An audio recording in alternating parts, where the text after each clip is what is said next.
ఓం శ్రీ మహాగణాధిపతియే నమ. ఓం శ్రీ మాత్రే నమ. ఓం శ్రీ గురుభ్యో నమ. హరి ఓం. వీక్షణ మహాశయులకు నా నమస్కారములు.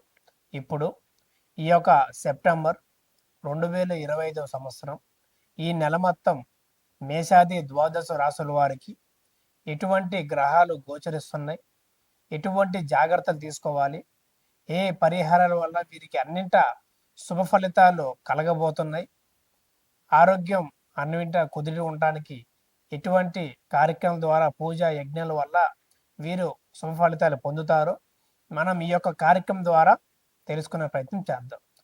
మీనరాశి. మీనరాశి అనగా పూర్వభాద్ర 4వ పాదం, ఉత్తరభాద్ర 1, 2, 3, 4 పాదములు, రేవతి 1, 2, 3, 4 పాదములు కలిస్తే మీనరాశి అవుతుంది. ఈ రాశి యొక్క అధిపతి గురుగ్రహము. అదేవిధంగా జలరాశి, ది స్వభావ రాశి అని కూడా మనం చెప్పుకోవచ్చు. ఈ యొక్క రాశి వారికి సౌందర్యంలో, ముఖ చిత్రంలో అట్రాక్షన్ తనం చాలా ఎక్కువ. ఇతరులని ఎమ్మటే ఐస్ చేసుకోవడం, అట్రాక్ట్ చేసుకోవడం, వాళ్ళలో ఇప్పుడు ఒక మాట అన్నా సరే ఎమ్మటే వారిని దగ్గర తీసుకోవటం వంటిది ఎక్కువగా చేస్తుంటారు. భావోద్వేగాలు మనసుకు ఎక్కువ కారకులవి. వీరు ఏంటంటే సామాన్యంగా టీచింగ్ ఫీల్డ్లో కానీ లేదా ఇన్స్పిరేషన్ ఏదైనా మోటివేషన్లో దాంట్లో కానీ ఎక్కువగా వీరు పాల్గొంటూ ఉంటారు. తప్పు చేసినా సరే దాన్ని వెంటనే సమర్థించుకుంటూ మన అనుకునే వాళ్ళు కూడా దగ్గర తీసుకుంటూ పోగొట్టుకోకుండా వాళ్ళతో జీవితాంతం కొనసాగించడం వంటిది కూడా ఈ యొక్క రాశి వారు చాలా వరకు చేస్తూ ఉంటారు. ఈ యొక్క రాశి వారు ముఖ్యంగా బయట ఫుడ్ని అవాయిడ్ చేయాలి. ఇంట్లో ఫుడ్ స్వీకరిస్తూ బయట ఫుడ్ని ఎక్కువగా అవాయిడ్ చేయగలిగితే ఎప్పటి నుంచో వేధిస్తున్న అనారోగ్య సమస్యలు కూడా వీరికి కొంత మిశ్రమ ఫలితాలు కలుగుతాయని చెప్పుకోవచ్చు. అనుకోకుండా దూర ప్రయాణాలు, క్షేత్ర దర్శనాలు, దైవ దర్శనాలు వీరు ఈ నెల మొత్తం ఎక్కువగా చేస్తూ ఉంటారు. లేదా అబ్బాయి దగ్గరికి వెళ్ళటం, లేదా కూతురు ఇంటికి వెళ్ళటం వంటిది కూడా చేస్తూ ఎంతో ఆనందదాయకంగా కనబడుతూ ఉంటారు. చదువు విషయంలో విద్యార్థులు ఈ యొక్క రాశివారు ఈ యొక్క సంవత్సరం మొత్తం కొంత మిశ్రమైన ఫలితం చెప్పుకోవచ్చు.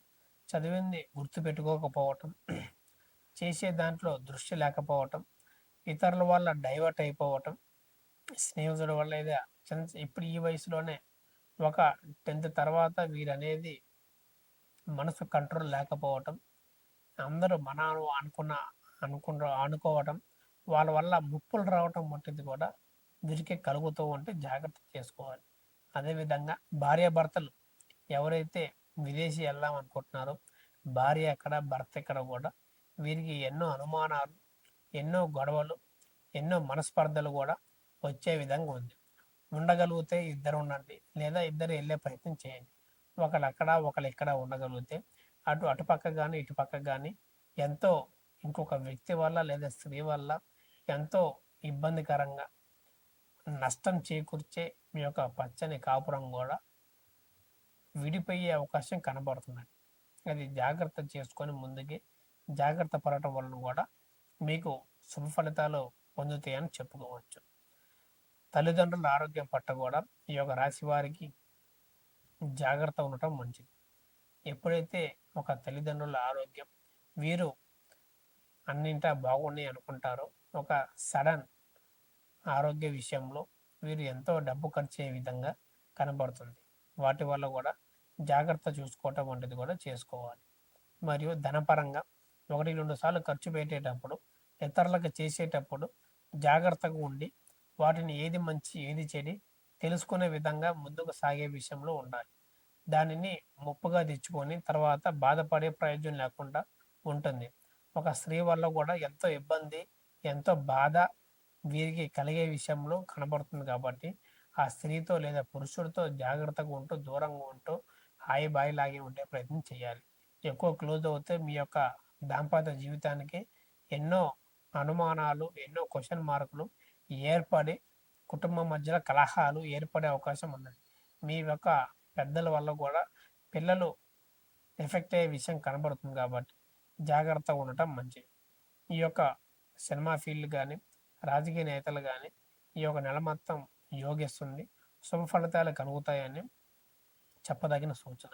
ఈ యొక్క నెల మొత్తం గ్రహస్థితులు అనుకూలంగా ఉంది. ఈ యొక్క మీనరాశి వారికి శుభ ఫలితాలు కలిగి అనుకున్నది సాధించే విధంగా వీరు ముందడుగు వేస్తూ వీరు అనుకున్న లక్ష్యాన్ని ప్రతి ఒక్క నెరవేరాలని, చేరుకోవాలని మనస్ఫూర్తిగా కోరుకుందాం. ఈ యొక్క రాశి వారికి ముఖ్యంగా చెప్పదగిన సూచన, ప్రతిరోజు దుర్గా చాలీసా పఠించడం లేదా 3 శనివారములు వెంకటేశ్వర స్వామి ఆరాధన చేయటం లేదా విష్ణు పంజర స్తోత్రం పారాయణం చేయటం వలన కూడా వీరికి శుభ ఫలితాలు కలుగుతాయి. చేసిన దేనికైనా సరే దానికి సమయం అనేది కుదురుతుంది అని చెప్పుకోవచ్చు. ఈ యొక్క నెల మొత్తం ప్రతి ఒక్క రాశి వారికి ఎట్లా ఏమిటని తెలుసుకున్నారు కదా.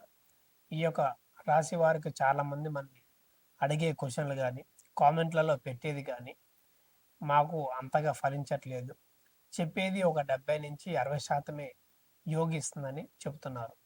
మీరు సంపూర్ణంగా యోగించాలన్నా, చెప్పింది మీకు సూట్ అవ్వాలన్నా మీ యొక్క వ్యక్తిగత జాతకం, మీ యొక్క డేట్ ఆఫ్ బర్త్ లేదా డేట్ ఆఫ్ బర్త్ లేకపోయినా హస్తరేఖలు తీసుకొని మీకు అసలు ఏమి జరుగుతుంది, ఏమిటి అసలు మీ యొక్క దశ ఏం నడుస్తుంది, మీ యొక్క లగ్నం, రాశి, నక్షత్రం ఏమిటి, ఏ గ్రహాలు ఏ ఇళ్లల్లో సంచరిస్తున్నాయి, ఏ స్థానాల్లో ఉంటున్నాయి అని పూర్తిగా విశ్లేషణ చేసి జాతకం మొత్తం చూసి మీ యొక్క సమస్య, వివాహ సమస్య లేదా ఉద్యోగమా లేదా ప్రేమ లేదా ల్యాండ్ సమస్య, ఎటువంటి ఏ సమస్య అయినా సరే మీ యొక్క ప్రశ్న ఆధారంగా ఏం చేస్తే మీకు ఆ ఒక్క సమస్య తీరుతుంది, ఏమి చేయగలిగితే మీకు అన్నింటా శుభ ఫలితాలు కలుగుతాయి అనే ఒక చక్కని పరిహార మార్గం కూడా మీకు చెప్పే విధంగా చేస్తాము. ఇప్పుడు మీకు కింద కనబడుతున్న నెంబర్కి సంప్రదించి మా యొక్క అపాయింట్మెంట్ తీసుకొని మీరు ఉన్న ఏ సందేహమైనా సరే అడగాల్సిందిగా కోరుతున్నాము. అది ఎటువంటిదైనా సరే, అది ఎందువల్ల, ఏమిటి, ఏమైనా మానవ దోషాల లేకపోతే జాతక దోషాల, గ్రహస్థితులు ఏ విధంగా గోచరిస్తున్నాయి, అది ఎటువంటిదైనా ఏ విధంగా ఎన్ని రోజుల్లో మీకు పరిష్కారం లభిస్తుంది అనే విషయాలు కూడా మనం దాని తగ్గ పరిహారాలు, దశమ విద్యల హోమాలు, యజ్ఞాలు, ప్రత్యంగి అమ్మవారి పూజా కార్యక్రమాలు లేదా వివాహం కాని వారికైనా నాగ ప్రతిష్ఠ వంటివి కార్యక్రమాలు కొన్ని మన యొక్క ఆలయంలో జరిపిస్తూ ఉంటాము. ఎవరైనా పాల్గొనాలనుకున్నా సరే మనకి ఈ యొక్క నెంబర్కి సంప్రదించి పాల్గొనమంటే చేస్తూ ఉండండి. మీకున్న ఎటువంటిదైనా సరే తప్పక పరిష్కారం చూపిస్తూ మనం చెప్పినట్టుగా మీకు జరిగే విధంగా మంత్రాలతో బంధన చేస్తూ ఎటువంటి దోష పీడలు ఉన్నా సరే దాని తగ్గ చక్కని పరిహార మార్గం కూడా మీకు అందజేసే విధంగా మనం చేయబోతాము. కొంతమందికి ఉద్యోగ విషయాలు మరియు వివాహము, ముఖ్యముగా ఈ యొక్క ప్రేమ విషయాలు కూడా ఎంతో బాధాకరంగా కలిగిస్తూ ఉంటాయి. చాలామంది మానవ దోషంతో లేదా జాతకం అంతా బాగున్నా సరే అనారోగ్య సమస్యలు, సంతానం కలగకపోవటం లేదా వివాహం ఆలస్యం అవటం వంటివి కూడా ఎంతో జరుగుతూ ఉంటాయి. అసలు ఎందుక ఏమిటా మీ యొక్క జాతకం పూర్తిగా విశ్లేషణ చేసి జాతక చక్రం అంజని వేసి అసలు ఏం జరుగుతుంది, ఏంటి, ఫ్యూచర్, పాస్ట్, ప్రజెంట్ ఎట్లా చేసుకోగలిగితే మీకు సుఫలితాలు కలుగుతాయి అనే విషయం కూడా మనం చెప్పదగే విషయంగా మీకు చెప్పుకోవచ్చు. మీకు అన్ని విధాలుగా శుభప్రదంగా లాభించాలంటే ఎటువంటి జపాలు చేసుకోవాలి, మంత్రం పఠించాలి అని కూడా విషయం, ఎటువంటి ఆరాధన వల్ల మీకు కలుగుతుందని కూడా మనం చెప్పుకోవచ్చు. మీకు కింద కనబడుతున్న నెంబర్కి సంప్రదించి ఎటువంటి సందేహాలను సరే మీ గురువు గారు లక్ష్మణరాజు గారిని సంప్రదించి మీ యొక్క సందేహాలు నెరవేర్చుకోవాల్సిందిగా కోరుతున్నాం. శుభం. లోకా సమస్త సుఖినో భవంతు.